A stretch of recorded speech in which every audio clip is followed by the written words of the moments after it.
bismillaahi raxmaani raxiim daawadayaal kusoo dhowaada wararkii ugu dambeeyey ee uu idiin hayo youtube-ka wararka soomaalida. qodobada ugu waaweyn aad ku maqli doontaana waxaa ka mid a dowladda qatar ayaa malaayiin doolar ku bixisay in la joojiyo dhismaha militari ee imaaraadka carabta uu ka wado magaalada berbera.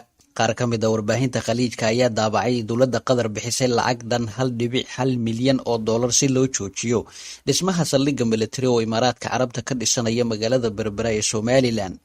sida warbixinta ay sheegayso, lacagtan ayaa la siiyey dowladda federaalk soomaaliya oo loo soo marsiiyey Fahad Yaasiin oo ah taliya ku-xigeenka hay-adda niisa iyo isku xiraha villa soomaaliya ee xukuumadda dooxa.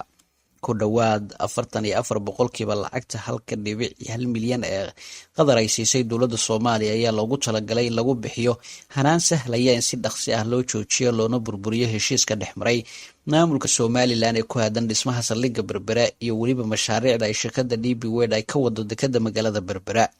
sidoo kale warar kale oo la helaya ayaa sheegaya in qatar ay saxiixday heshiis kale oo ku kacaya 500 milyan oo loogu talagalay in lagu caawiyo hay-adaha arrimaha bini'aadanimada ee Somaliland si loogu adeego shacabka dhibaataysan ee ku dhaqan Somaliland gaar ahaan gobolka saaxil. waxaa sii xoogaysanaya cadaawadda ka dhaxaysa dalalka imaaraadka carabta iyo qatar, taas oo salka ku hayso khilaafkii khaliijka iyo weliba dana siyaasadeed oo isdiidan. dowladda federaalk soomaaliya iyo xukuumadda dooxa ayaa hadda waxaa ka dhexeeya xiriir wanaagsan, waxayna taageero dhinacyo badana siisaa hay-adaha kala duwan ee Soomaaliya. dhanka kalena Somaliland ayaa sheegtay in imaaraadka aanay wax lacaga uga qaadanin saldhigga militari ay ka furanayaan magaalada berbera. Sacad Cali Shire, wasiirka arrimaha dibadda ee Somaliland, ayaa tilmaamay inay ku bedesheen saldhiggaasi dhismaha wadda iyo sidoo kale garoon diyaaradeed. sidoo kale wasiirka ayaa sheegay in dekedda berbera ay kiro ka qaadaan shirkadda DP World sanadkiina la siiyo lacag dhan 5 milyan oo doolarka Mareykanka. dhanka kalena dowladda Sacuudiga ayaa war cusub waxay ka soo saartay halka uu yaala beydka Qashooqi uu ku dambeeyo. wasiiru dowlaha arrimaha dibadda ee Sacuudiga Caadil Al Jubayri ayaa waraysi uu siiyey barnaamijka Face the Nation ee telefishinka CBS ee dalka Mareykanka wuxuu kaga hadlay arrimo xasaasi ah oo ku aadan dilkii wariye saxufiga Jamaal Qashooqi oo ilaa hadda meedkiisa la helin.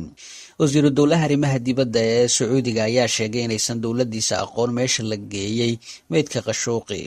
wariyahan ayaa waxaa dilay jarjaray kadibna meedkiisa ku shubay aashito bisha Oktoobar ee sanadkii hore qaar ka tirsan sirdoonka dalka Sacuudiga kadib markii uu galay safaaradda ay ku leedahay magaalada Istanbul.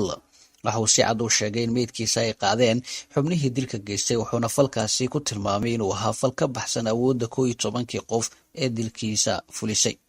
su-aashii ugu adkeed ee la weydiiyey Caadil ayaa ahayd halka uu ka dambeeyo meedka Jamaal Qashooqi, waxaana wasiiru dowlaha arrimaha dibadda ee Sacuudiga ku jawaabay ma aqaan. wuxuu sheegay in dowladda Turkiga ay weydiiyaan cadeymo dheeri ah si eedeysanayaasha maxkamad loo soo taago, balse waxa uu nasiib daro ku tilmaamay inaysan weli jawaab ka helin. Caadil ayaa ugu dambeyntii sheegay inay gacanta ku hayaan xubno badan oo dalkaasi ka dambeeyey, isla markaana ay weydiinayaan halka ay geeyeen meydka Jamaal, uuna rajaynaya in la helo xaqiiq rasmi ah. waxaana intaasi ku daray in baaritaanka socdo laga heli doono xog dheeri ah iyo halka uu ku dambeeyo meydka Jamaal. Caadil ayaa waxba kama jiraan ku tilmaamay inuu dhaxal sugaha Sacuudiga Amiir Maxamed bin Salmaan mas-uul ka yahay amarka lagu dilay saxufiga Jamaal Qashooqi. guud ahaan warkii aad kala socoteen daawadayaal youtube-ka wararka Soomaalida waa naga intaa.